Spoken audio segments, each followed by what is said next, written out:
humans, my name is Nevi.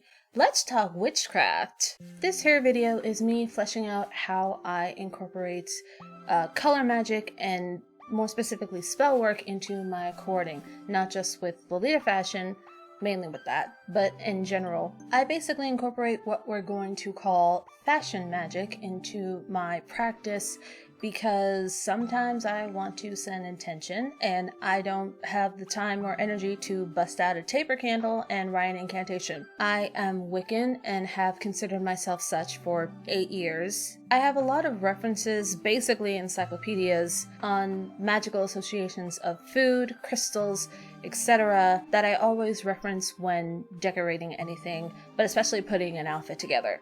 I am a hearth witch. Hearth is just a old-timey word for home, meaning most of my magic is conducted within the home, so all of my decorating choices are very purposeful. I have all 3 of the late Scott Cunningham's magical encyclopedias. I have Encyclopedia of Magical Herbs, Crystal, Gem, and Metal Magic, and also Wicca in the Kitchen, which is the most valuable one because most of my spell work is done by baking. I celebrate the Sabbats in the kitchen by baking something. I have some PDFs that I bought on Etsy to fill in the gaps that these have, because these are old books. The earliest one was published in like late 80s. Then the early 90s, and then Wicca in the Kitchen in I think 2002, so I need some modern references as well. Now, my casual wardrobe is basically a sea of black. I use the color black for spiritual protection and warding off people who have maybe bad intent or maybe like silently judgy. I have a black onyx ring that I wear basically whenever I go out to aid in this. I have other crystal jewelry that I switch out based on the properties of that crystal, and I also pay attention to the metal it's set in. Now, as far as Lolita, I take into consideration the colors of the print and make a decision from there. For example, the colorway I bought of Galaxy Witch, black and blue, I'd wear that if I wanted to keep calm while I was out and about, because blue is for calming. Steampunk Cat is mainly black and red, so I would wear that if I wanted to give myself a little confidence boost, since brown is good for grounding and stability, and red rules over action, strength, and just generally getting shit done. I just let the ideas flow when I'm designing a print, so whatever the primary colors end up being, that's it, and I just file it into the appropriate category in my brain. Example, Firefly Queen.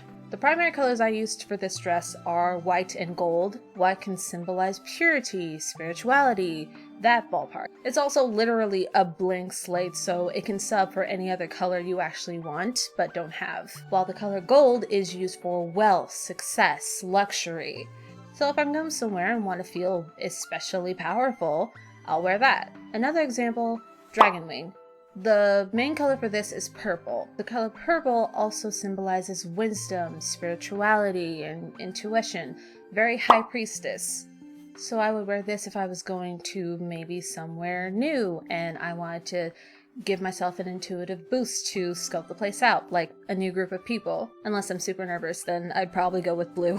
Not every single outfit I put together or garment I sew is for magical purposes, but a lot of them are. They help keep me grounded and focused on what I want to achieve during that day, to help with my own spiritual growth. Yeah, it's fun, but it can also be used to help in my practice, so there's a certain sacredness to my relationship to fashion as a whole. Speaking of sewing, my sewing machine is also a witch's cauldron in a sense. As far as sewing goes, I also try to work with the universe when it comes to timing out my sewing projects. I discovered this book, So Witchy, by Rachel Henderson, and she has a chapter here about timing out your projects. I try to, at the very least, start any fashion projects on Friday. Friday is the day of Venus. Venus rules fashion, beauty, adornment, any type of decoration, so I try to harness those energies in my stitching and cutting. It doesn't always work out that way, so if I can't do it on a Friday, I'll do it on the Tuesday. Tuesday is the day of Mars, and Mars rules action. So I can harness those energies and at least infuse my project with the intention to actually get it done. I usually pre-wash my fabrics on Saturday because Saturday, being the end of the week, is a day of cleansing. This system has worked for me so far, and it keeps me from abandoning my projects, because if I don't complete them in a timely manner, the energetic charge can wear off, and I don't want that to happen. Overall, fashion is a sacred avenue and manifestation tool for me to help myself along my spiritual path. And Lolita in particular is the avenue I use the most for that purpose. Anyway, I hope y'all enjoyed this deeper dive into my relationship with not only this fashion, but fashion in general. I just ordered my materials for the mock-up of the next Nuri Lolita collection, and I can't wait for y'all to see it. But until next time, bye.